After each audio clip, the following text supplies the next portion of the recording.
Well, Professor Jean Twenge's book, iGen, is one of the most fascinating, and I'll admit, depressing books I've read in the last decade. She's a professor at San Diego State University, professor of psychology.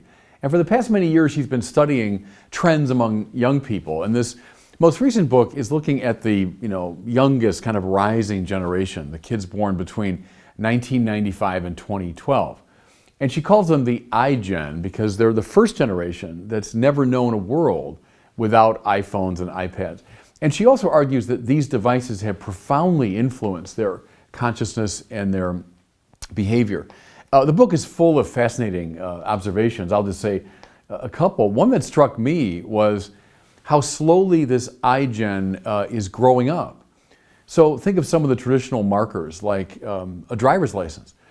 Most baby boomers, she said, and it's true for me, I got my driver's license on my 16th birthday. I mean, everybody was so eager to get the license. Today, she said, that among the iGen'ers, many wait till they're 18 or 19. It's true when I was a kid too, that we were eager to get out of the house, kind of eager to get away from our parents, where the kids today, she indicates, are not that eager. They're kind of happy to stay at home. A lot of them prefer to avoid what they call adulting, growing up too fast. The obsession with the machines, the turning into the screen, seems to have compromised social skill to some degree. The kids would rather text than have the direct, face-to-face engagement, rather watch a movie at home than go out, to a theater, et cetera, et cetera. She also makes the observation I thought was really important and interesting about the correlation between screen time and depression. And she shows it in a number of ways, that there is a very clear and real correlation between the amount of time we spend looking at the screens and how depressed we become. So these and many other observations she makes. But for obvious reasons, I was especially interested in her reflections on religion among the iGen'ers. And I'll state it, her kind of conclusion bluntly first. She said, without a doubt, iGen is the least religious generation in American history. And then she backs that up with a lot of statistical observations. Just to give one statistical indication, as late as the 1980s, 90% of high school students would have identified with a religion, with a religious group. Among the iGen'ers, it's now 65% and falling. This, by the way, coheres with all the research that I've been talking about regarding the nones. So now they say, roughly, and that it coheres with this, roughly a third of the country is not identifying with religion at all. Now, over the past many decades, we've kind of comforted ourselves with the assurance that, even though people's explicit participation in the religions is falling off, yet they remain spiritual. She argues, no, the kids are becoming both less religious and less spiritual. I knew Father Andrew Greeley rather well.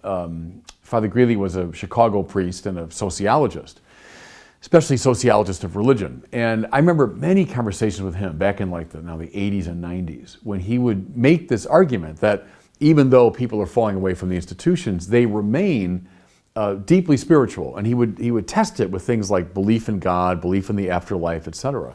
Well, now listen to some of these stats from Jean Twenge's book. Now, among the iGen'ers, fully 1/3 say they don't believe in God. Extraordinary, isn't it? I mean, Andrew Greeley and many others, so 25, 30 years ago, would have said, oh, no, 95% believe in God, even if they've stopped coming to church. She says now fully 1/3 don't believe. As late as 2004, 84% of young adults said that they prayed regularly.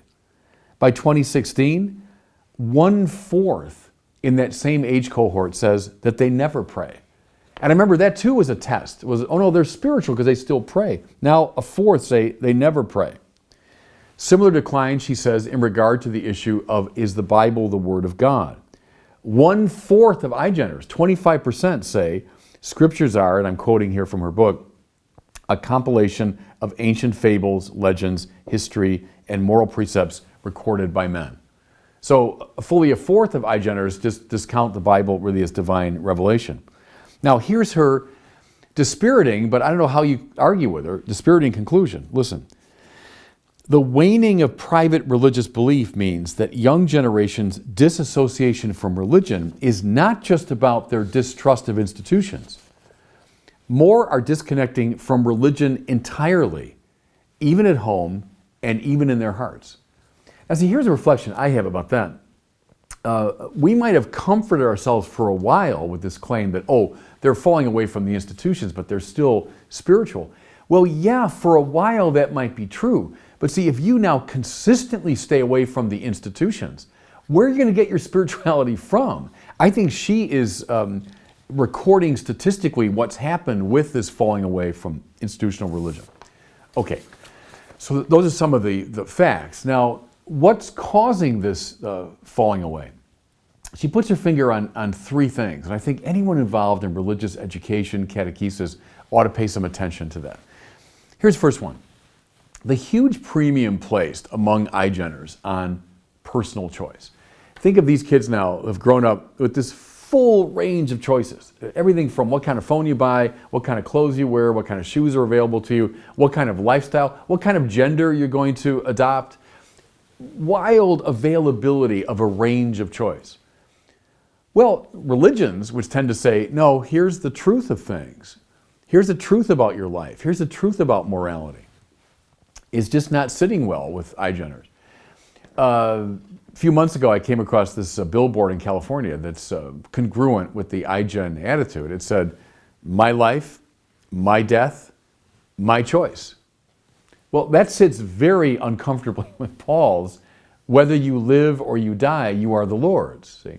So religion's claim to truth and to a certain singularity of truth is at odds with this wild openness to personal choice.